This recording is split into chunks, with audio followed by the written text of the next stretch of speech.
Օրինակելու եք ձեր պայքարը ենթադրում է նաև անկախ ընտրությունների արդյունքից Արցախի հարցում։ Նայեք 2017-ին, երբ դուք էիք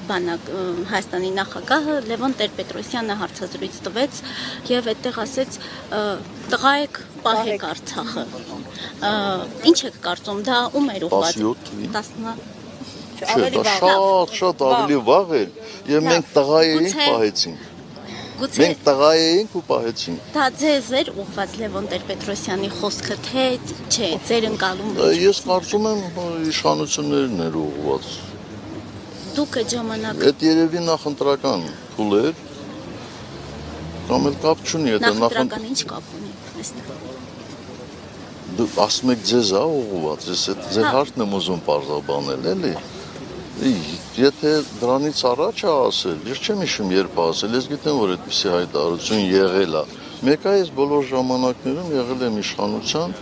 մեջ եւ իշխանության մեջ գրավել եմ բավական պատասխանատու պաշտոններ, ես կարող եմ նաեւ ինձ վերագրել դա։ Այո, ես պատասխանում եմ ձեզ,